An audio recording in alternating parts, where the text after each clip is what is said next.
Okay, Sandhya Khadga, you are requested to present on your topic. Good morning, respected teacher and all my friends. I am Sandhya Khadga from Standard 10. Today I am very happy because I got a golden opportunity to present something in front of you, and I am very thankful to our teacher for providing this golden opportunity to me. Nowadays we are especially reading about the classification of living beings, so I am going to explaining something which is included inside the classification of living beings.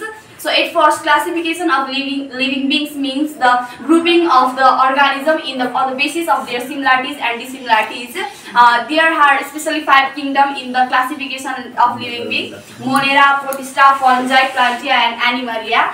In our previous class, we have already studied about the kingdom Plantae. So nowadays we are reading about the kingdom Animalia. So we all know that Chordata is a major phylum under Animalia kingdom. So those organisms which have notochord or notochord in their bodies are called Chordata.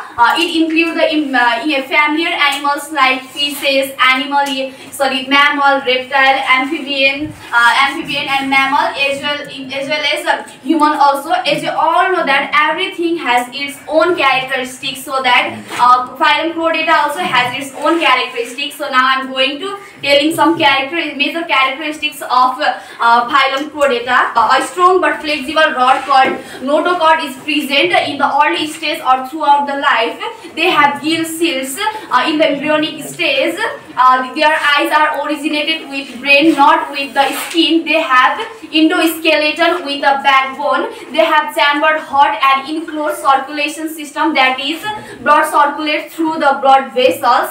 And phylum Chordata further classified into 4 subphylum. So on the basis of the development of notochord, so the 4 subphylum of the phylum Chordata are: number 1 Hemichordata, Urochordata and Cephalochordata. These 3 subphylum are also known as Protochordata, and the 4th one is Vertebrata. Vertebrata is also further classified into 5 classes. One is species, amphibia, reptile, apes and mammalia. So guys, now I am going to showing a picture in front of you, and so if you have some idea about this picture, so you can explain your idea. So any idea about this picture? Yes.